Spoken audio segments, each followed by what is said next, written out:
พี่น้องเลยเบิดพอดีสิจ่ายค่าสร้างคนมื้อนี้ก็พอดีเบิดน้ำน้องหลาก็ได้เนาะเอ้ยเนาะกุดอยู่นี่ดินมันอ่อนอยู่ดินเพิ่นคูนกองไว้ตะกี้เนาะมาฮอดพี่เนาะดินเจ้าฮอดพี่รักตัวนั้นบ่ไก่พุ่นพี่น้องเอาทรายเขามาปั๊บได้เพราะยันทรายก็ยันมันบ่พอนี่แหละอยากให้เอาขี้ดินนั่นแหละตะรองเอาดินเขามาปั๊บเอาดินปั๊บมันเพียงข้างในแล้วปั๊บแล้วก็เสียมจกตำให้มันแน่นเนาะพอตำให้มันแน่นให้มันเพียงข้างในเห็ดกระคักเนาะเห็ดของตัวเองเนาะเห็ดขี้ไร่กันได้ขี้ไร่กับตัวเองอยู่งามกับตัวเองอยู่เนาะพี่น้องเนาะนี่แหละจำนวนนินขาซานพี่น้อง3 ล้านกีบเนาะเพราะว่าทั้งพ่อเพิ่นเบิกไปแล้วในตะรองเพิ่นหับนำ4 ล้านพี่น้องทางตะรองเนาะแล้วก็มอบมาทางต่อ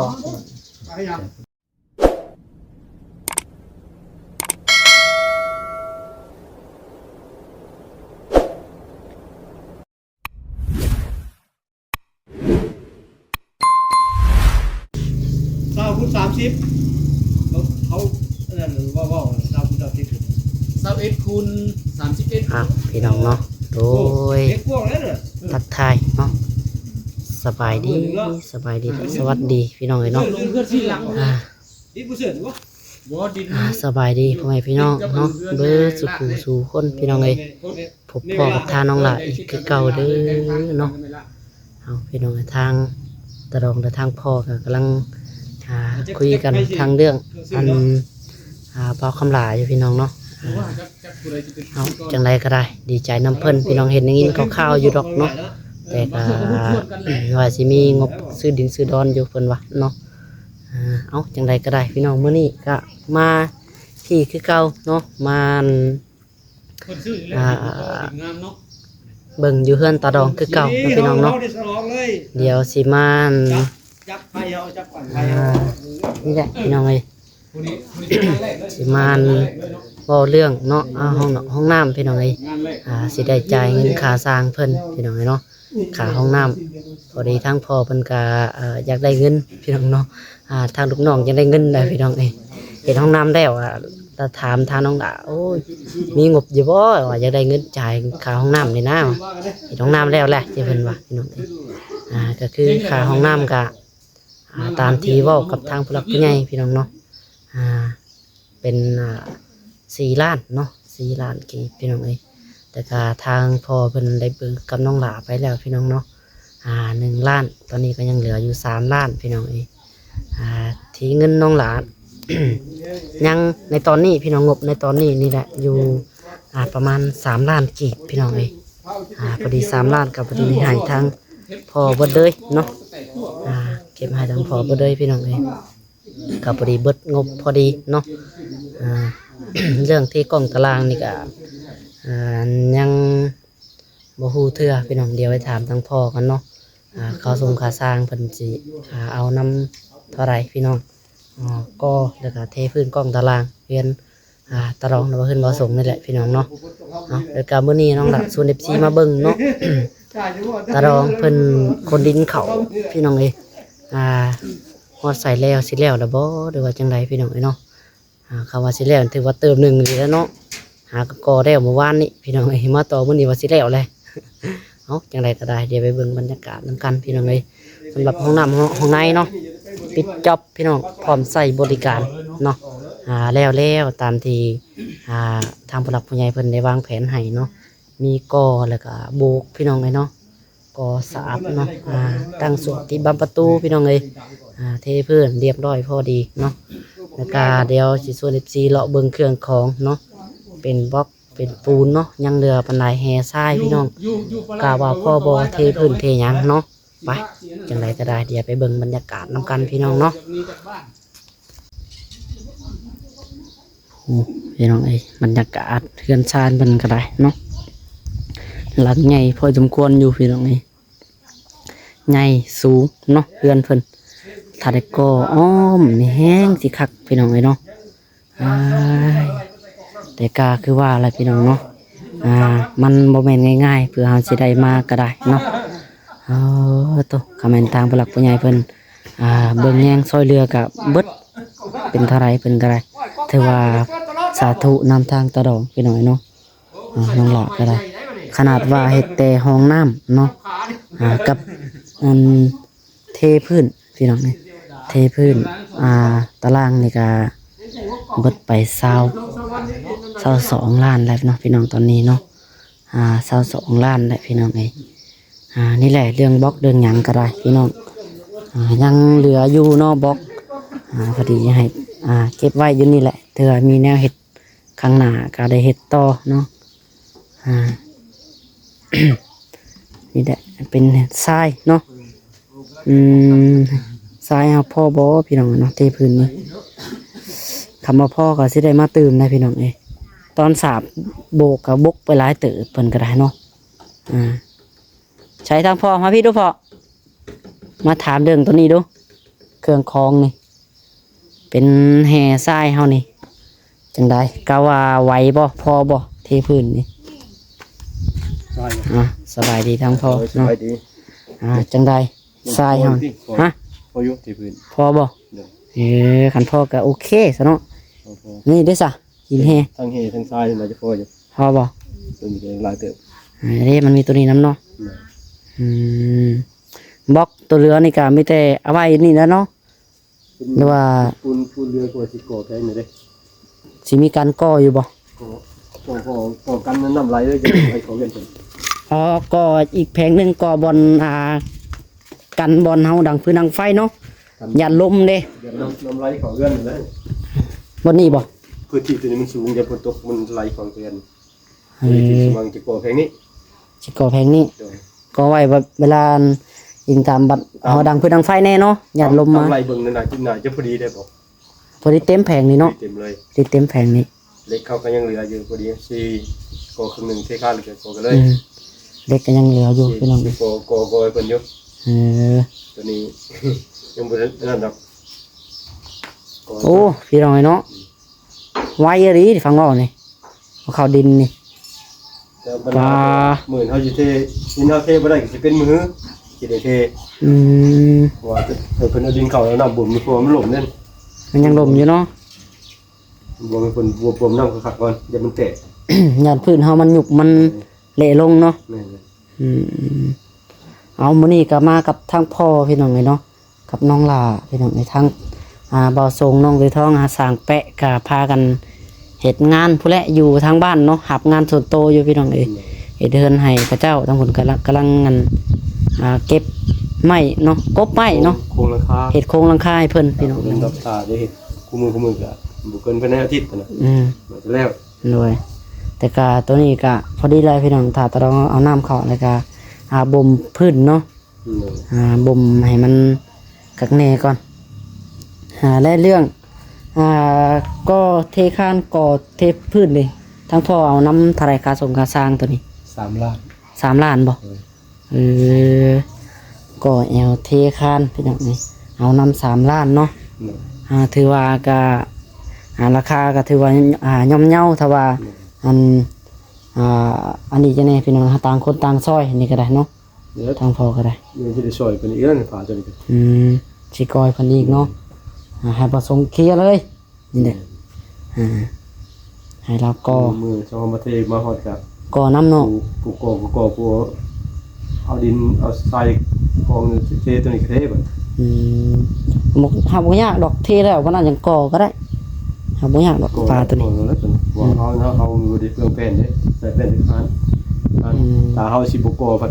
เป็นเฮาบ่ฮ้อยใส่เป็นกูพาหลับเด้ มันต้องใส่แป้นอ้อมบ่ได้นะพ่อเนาะจังได้เนาะมันเทไรนี่เพราะแป้นเฮาพ่อบ่ละบาทนี่ พออยู่ เก็บใส่เบิดเลยหน่อยแบบนี้ก็ได้นี่ตัวน้อยๆนี่ก็ได้ตอกใส่เอาฮะ พออยู่ พออยู่เนาะ ใส่แป้งโคฮอกเลย บอกก่อออกก่อนหนึงเนาะ โหก่อมันก็บ่ปานใดเลยเนาะ แม่น เฮาหมดมีงบแต่สำนี้แล้วก่อมันก็แม่นอยู่ก่อมันก็ได้แค่อีกเด้อมันขี้ร้ายก็ว่า โอเค ฮะ พาเลยแหละ โอ้จนได้เตะสะดุดเห็นได้ฮะบ่ฟาดฟื้นเลยเนาะ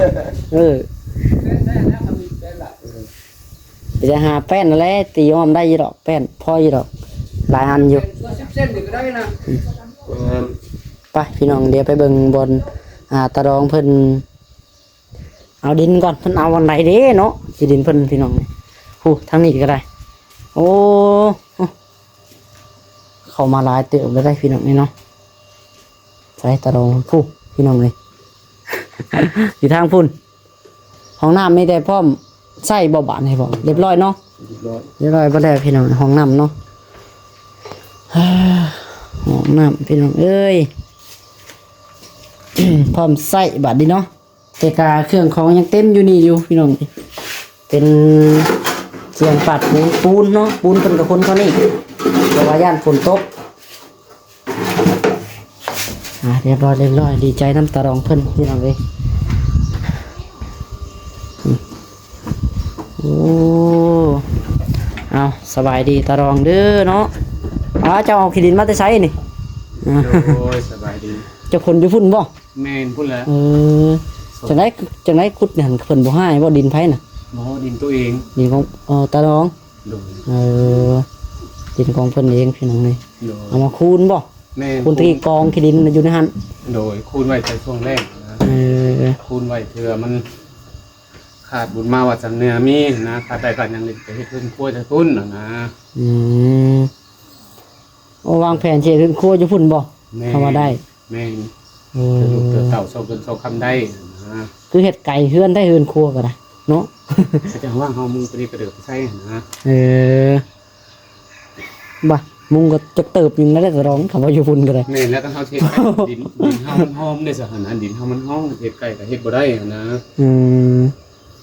มีแต่นั่นแหละเนาะอิงตามผู้มักพี่น้องไง โดย มันต้องเฮ็ดการเฮ็ดโดยครัวก็บ่ต้องโดยโตเลยแหละตั้งเสาตั้งหากเลย แม่น มันคนละหลังก็ได้เนาะสำกระตูบใหม่ได้เนาะเอาสับไปเบิ่งบนเจ้าคุดก่อนไปสุกไปรอดนะมื้อนี้ก็เดี๋ยวยังคุยกับเพิ่นพี่น้องเอ้ยสิแจ้งเรื่องงบเรื่องหยังนี่แหละเนาะว่าเครื่องของก็เข้ามาเบิดแล้วพี่น้องมีแต่พร้อมเฮ็ดเนาะยังขาดยังกากยังอันนี้อยู่แต่กางบเงินคำนี่แหละพี่น้องเอ้ยเบิดพอดีสิจ่ายค่าสร้างคนมื้อนี้ก็พอดีเบิดน้ำน้องหลาก็ได้เนาะเนาะ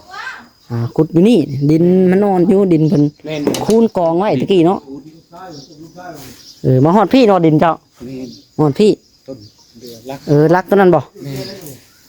ไก่พุ่นพี่น้อง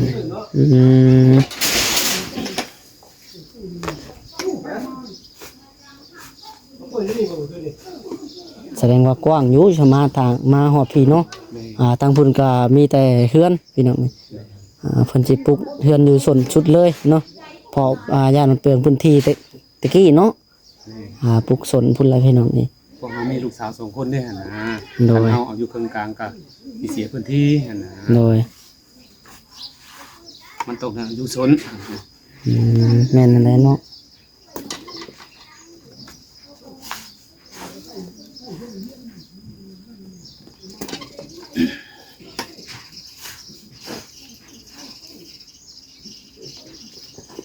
เดี๋ยวมันจะตั้งเฮือนครัวนี่แหละนะลูกเต้าเขาโชว์เงินโชว์คำได้เนาะ โด ก็ ย สิตั้งเฮือนครัวเป็นเฮือนใหญ่กับแม่นเฮือนครัวกับแม่นหั่นนะสมมุติลูกสาวคนนึงเสียนั่นนี่กับแบบมันอยู่เฮือนครัวเลยหั่นนะนั่นหั่นนะ ทางอันลูกตะรองอีกผู้หนึงก็เพิ่นเอาผัวมาเฮือนบ่ก็อันนี้นะ แม่นลูกสาวกก แม่น ที่ อยู่พี่บ่ เฮือนน้ำพ่อน้ำแม่ มาอยู่บ้านตัวเองเนาะมาอยู่เพื่อนตัวเอง แม่น ตอนนี้ก็เพิ่นอยู่เพิ่นเฮ็ดงานบ่ แม่นเพิ่นไปทำงาน เพิ่นไปเฮ็ดงานอยู่ไทยบ่ บ่อยู่ลาวนี่มันอยู่เชียงขวาง เชียงขวางเอาซะชวนดูกันพี่น้องเอ้ยจังได๋มื้อนี้กะว่าแล้วบ่ตะดองข้าวดิน โดย แล้วบ่ แล้ว โอ้พี่น้องเอ้ยเนาะน่าสิแล้วอยู่ดอกเนาะ โดย เอายังไงก็ได้พี่น้องเอ้ยถ้าเป็นคนแล้วก็มาหน้ามาในข้างในน่าจะเป็นมื้อนึงก็สิบ่ได้มามื้อเพราะว่าย่านพื้นมันบ่แห้งแน่มันบวมบ้ามมันแห้งงันเฮ็ดยากมื้อฮื้อไปแหละพี่น้องเพื่อพื้นมันแห้งข้างในเนาะ ว่า ติงใส่สร้างอันนะเฮาถมให้แล้วอันนะ โดย สร้างเพิ่นเบิ่งเก่าเหมาะสมแล้วเทได้แล้วก็ อืม สร้างเพิ่นเอาตามสร้างเพิ่นว่า ถ้าดินมันเบิ่มบ้ามมันก็เฮ็ดยากคือตามที่เคยมาเลยเฮาถอกเหยียบโอ้เพียงหัวเข่าบ่แห้งอีก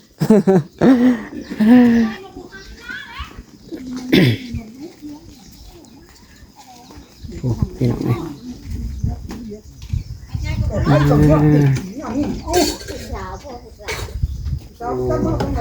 มาหาบนนั่งคุยก่อนจังหน่อยยังเฮ็ดต่อใครทั้งพอหาบังคุยก่อนเอานั่งอยู่ใส่ดี คุณบอกเตียงบอกคือกระล่าง อยู่นี่ก็ได้นี่วางคานนี่แหละนี่ปัดจังหน่อยแล้วนั่งรถมันห่มแน่ เป็นวันแล้วเนาะ พอมาตัวนี้ไว้ยลีพี่น้องเลยนี่แล้วแล้วตัวนี้ได้ตื่นบ่พอตัวนี้หรือว่ายังเกี่ยวเขาอีกบ่ นั่งนี่ก่อนนั่งแป้นนี่เนี่ย แสดงว่ายังบ่ได้ได้นี่เนาะ นั่งสิเขาอีกบ่ตัวนี้ เอาเข้าอีกนิดนึง เอาเขาอีกจังน้อย เอาเข้าอีกหรือว่าสิเอาซะนี่ก็จะเราทรายเข้ามาปั๊บได้ บ่ยันทรายก็ยันมันบ่พอนี่แหละ แน่น มันอยากให้เอาขี้ดินนั่นแหละตะรอง เอาดินเข้ามาปั๊บเข้าเนาะ อันนี้ปรับให้เพียงข้างในแล้ว ปั๊บ ปรับแล้วก็เสียมจกตำให้มันแน่นเนาะพอ แน่น ตำให้มันแน่นให้มันเพียงข้างในเห็ดกระคักเนาะเห็ดของตัวเองเนาะเห็ดขี้ไร่กันได้ขี้ไร่กับตัวเองอยู่งามกับตัวเองอยู่เนาะคักๆแน่เป็นเจ้าของเด้เห็ดขี้ไร่ก็ได้อยู่ขี้ไร่เห็ดงามก็ได้อยู่งาม เห็ดอะไรก็คือว่าแหละเจ้าของอยู่เบิดเนาะยิงตามหมักอะไรก็เห็ดเอาน้องว่าก็บ่ได้ขัดใจได้เนาะหมักอะไรเห็ดเอาโลด โอเคว่าให้มันออกมาดีให้มันงามเนาะเอาเนาะมื้อนี้ก็ได้พี่น้องน้องดาสีมานแจ้งเนาะบอกตะรองอีกเทื่อพี่น้องเรื่องนี่แหละเนาะ เงินคำเนาะถือว่านำทางน้องหลากาเบิดงบพอดีเนาะแต่ก็สิจ่ายเงินค่าให้งานตะรองเลยมื้อนี้เงินค่าให้งานนั่นห้องน้ำเนาะสำหรับเห็นห้องน้ำจำนวน4 ล้านกี่พี่น้องเลยสำหรับค่าสร้างเนาะที่ทางพอเห็นห้องน้ำก็ได้ถือว่าเพิ่นก็ต่างสิซอยตะรองนั่นแหละสุดๆพี่น้องเลยเนาะเห็นห้องน้ำ4 ล้านกี่พี่น้องเลยสำไปตีเพิ่นตีเป็นเงินบาทนี่เท่าไรพอตีเป็นเงินบาท4 ล้าน คนบ่5,000จังว่าประมาณ 5,000 6,000เนาะ 6,000บ่จะถึงบ่ถึง บ่ฮอดเนาะประมาณ5,000เนาะ 5,000พี่น้องเอ้ยสำหรับแบบเฮ็ดงานในหลายบอนมานี่น่าสิผู้ละ 7,000 8,000พุ่นแหละเนาะเป็นประมาณหมื่นพี่น้องคันเฮาเอาแบบเรรอก็ได้เนาะตามที่เฮาเฮ็ดแบบบ่ได้อันนี้แน่พี่น้องเห็นอกเห็นใจตะรองแล้วก็อยากให้ตะรองได้เขาว่าเนาะอยากตะไรมันแบ่งเบาซอยกันก็ซอยกันได้พี่น้องเอ้ยมีแต่ว่าทั้งพอกับราคาก็ย่อมเยาเนาะ เอาแล้วก็เรื่องเทพื้นก็เป็นปูนเป็นหยังก็ทางว่าพอว่าโอเคพออยู่เพิ่นว่ากะว่าพออยู่สิเทห้องจักสอบพอนี่3หรือ4 ผู้สร้างก็4 บ่3ก็4นั่นแหละเนาะปูนยังประมาณ23บ่23สอบเมื่อวานนี่น่าจะ4สอบพุ่นแหละถึกอยู่ห้องละ4สอบอีกห้องตัวนึงเลยประมาณสิได้3 น่าจะประมาณนั้นพี่น้องเอาจังใดก็ได้เนาะอย่าต้องถามโอ้ยตัวจะใช้ทางเลยเบิ่งเงินก่อนเนาะพออยู่บ่ขาสร้างนี่พี่น้องพอนับเช็คเบิ่งเลยพี่น้องเมื่อคืนนี้เนาะเงิน4 ล้านแต่ก็ทางพ่อเพิ่นเบิกไปก่อนแล้วพี่น้องก่อนหน้านี้แล้วจักเพิ่นเบิกไปจังเฮ็ดหยังก็เมื่อบ้านยาบ่เมื่อบ้านยาน้องหลาบ่ ถึงนั่นผู้สักพี่น้องตายเลย มีญาติเสียอยู่ทางบ้านน้องทำเนาะ โดย แต่ก็ตอนนี้ก็ยังอยู่แต่3 ล้านพี่น้องเดี๋ยวยับเข่าหากันเลยน้องหลาดีได้มาทางนี้ก็ได้เนาะไปพี่ก่อนจะหน่อยพี่น้องโอเคเอาเนาะพี่น้องเนาะนี่แหละ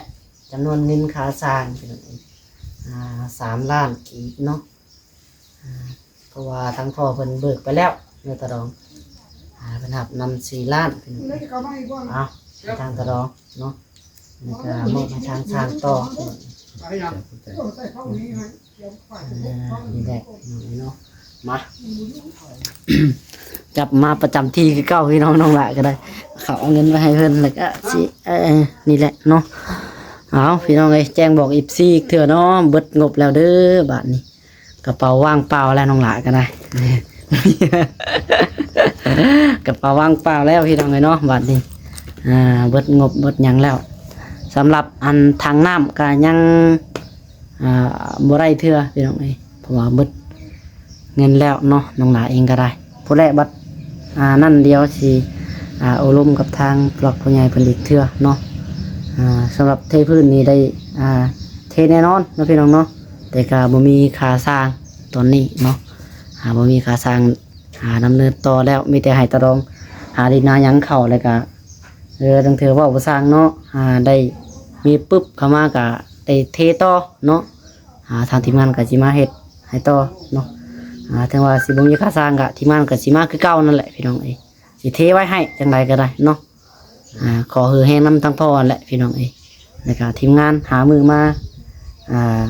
มือนึงเนาะให้ทางตะรองละวานเนาะ ละวานทีมงานนะนั่นแหละเนาะหาหยังก็ฮะเป็นยังเนาะหาแนวกินแซ่บๆเนาะเป็ดไก่ต้มเลยพี่น้องเอ้ย เอาจังไดก็โอเคบันนี้เด้อเนาะค่าสร้างสำหรับห้องน้ำพี่น้องเอ้ยจ่ายเป็นทีเรียบร้อยเนาะเพราะว่าทางอาแปะจะเพิ่นก็อยากได้เงินแหละเนาะ อยากได้เงินได้พี่น้องทางอาแปะก็ได้แปะเบาทรงนั่นแหละเนาะธันวาก็บ่สบายอยู่นี่ก็ได้ธันวาไปห้องหมอคุมื้อไข้ออกตุ้มพี่น้องเอ้ยน้องธันวาเพิ่นเนาะในตอนนี้เอาจังไดก็ได้บัดนี้เนาะฝากทางตะรองเนาะขอบอกขอบใจทางผู้หลักผู้ใหญ่เพิ่นแน่พี่น้อยเนาะสำหรับห้องน้ำก็พร้อมใช้บริการเนาะแล้วก็เนาะทางตะรองเพิ่นยังบ่ฮู้ในเรื่องนี้เนาะเรื่องเงินเรื่องคำนี่พี่น้อยว่าเบิดเท่าไรเนาะจำนวนที่ซื้อเครื่องเข้ามานะแล้วก็เป็นปูนเป็นหยังเนาะ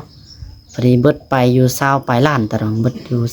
22ล้านเด้อเนาะโตพี่น้องเอ้ยมาได้ตึกถึงด้วยเนาะ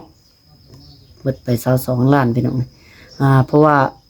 ก็สิว่าเบิดอันนี้แน่พี่น้องมันได้ซื้อทุกอย่างเนาะเป็นแนวอยู่แนวกินพี่น้องเครื่องดอกเครื่องดื่มน้ำกอกน้ำก้อนเนาะบ่แม่นแต่ว่าซื้อแต่เครื่องเองก็ได้ไม่แต่ว่าเลี้ยงทางสร้างเพิ่นเต็มที่เนาะ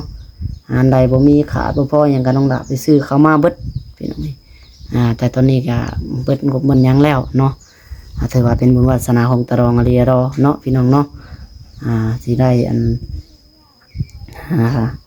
เฮ็ดอันนี้ก็ดีใจน้ำเพิ่นพี่น้องเอาวันนี้สุดท้ายนี่ก็ฝากทางตะรองเนาะขอบอกขอบใจทางเนาะ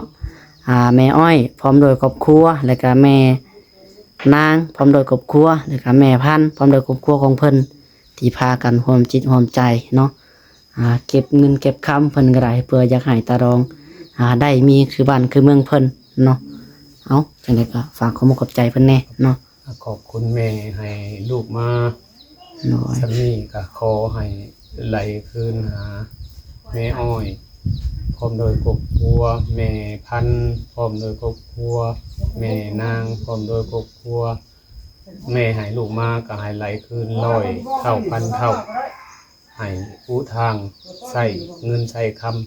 ำอุทางกินทางทานช่วยคนยากคนจนสาธุพี่น้องเนาะเอาพี่น้องเนาะค่าสร้างฮอดมือแล้วเด้อเนาะบาทนี้เก็บหลักฐานได้บาทนี้เนาะเพิ่นเบิกไปก่อนตัวนั้นบ่ได้เก็บหลักฐานตัวน่ะ เพราะว่าเร่งด่วนได้เพิ่นฟ้าวพี่น้องมื้อนั้นน้องหลาได้บ่ได้ทายมื้อนั้นเอาให้เพิ่นด่วนๆมื้อนั้นล้านกีบเนาะเอาโอเคบัดนี้พี่น้องสุดท้ายนี่ก็สิขอตัวไปก่อนเนาะจังไดก็อยู่ดีมีแฮงเบิดสักครู่ทุกคนพี่น้องเอ้ยน้องหลาก็ขอขอบใจทางแม่อ้อยอีกเทื่อพี่น้องเนาะที่ไว้วางใจน้องหลาพี่น้องเอ้ยได้รับเป็นสะพานบุญในครั้งนี้เนาะพี่น้องเนาะก็สิเฮ็ดเต็มที่พี่น้องเนาะสิ่งใดที่มันอันนี้ในการน้องหลาก็สิแจ้งบอกข้างในเพิ่นแต่ละขั้นตอนเนาะ เป็นหยังน้องหลักคือถ่ายคลิปเว้าออกมาพี่น้องเนาะก็อยากให้ FC หับฟังนํกันพี่น้องโมเมนต์บางเทื่อมีทางผู้อื่นโมเมนต์แต่ว่าแม่อ้อยแม่นางแม่พันธุ์ดอกเนาะบางเทื่อมีทางผู้หลักผู้ใหญ่ท่านอื่นเพิ่นอยากเข้ามาสมทบเข้ามาตื่มได้ซะเนาะอยากเข้ามาตื่มอยากเฮ็ดในผู้นั้นเฮ็ดในผู้นี้ต่อพี่น้องนั่นแหละน้องหลาเลยถ่ายคลิปเนาะเป็นหยังคือว่าคุยส่วนตัวพี่น้องอีกอย่างก็ทางแม่เพิ่นก็ทางพุ่นก็เป็นกลางคืนเนาะแล้วก็แม่นบ่กลางคืนน่ะทางพุ่นเนาะอย่ารบกวนเพิ่นนอนพี่น้องเพราะว่ามันดึกมันดื่นทางเพิ่นว่าทาง5วัดแจ้งเนาะแต่เว้นผู้พี่น้องทางภาพไปโอเคบัดนี้เด้อจังไดก็สบายดีเนาะเบิดสุขุทุกคนสบายดีทั้งพ่อตะรองเนาะพี่น้องเนาะวันนี้บายพี่น้องเลยมีแต่ว่าห้องน้ำห้องในกะเคลียร์รถใส่บริการรถเรียบร้อยแล้วลองมันเลยบ่ยังเขาปูนเลยยังเขาใส่บ่ได้แล้วเพราะว่ายันน้ำถือปูนเอาปูนเขาในของน้ำว่าอยากลองเบิ่งนะน้ำมันสิไหลบ่ไหลบ่โอเคซะเนาะไปลองเลยไปลองเลยโอ้ยเนาะไปทดสอบก่อนหมู่เด้อไปคนลองก่อนแล้วเป็นหยังพื้นนี่ก็ได้เอาเติมเล็กน้อยเนาะปั๊บคือต้องหาว่าน่ะเสียบจกตำให้มันแน่นๆตะรองเลยเวลาเอาเทพื้นย่านพื้นมันลุบมันแจบมันแงะได้พื้นโอเคพี่น้องสำหรับคลิปนี้ก็ได้เนาะจะขอตัวลาไปก่อนพี่น้องบ๊ายบายเนาะสบายดีเนาะ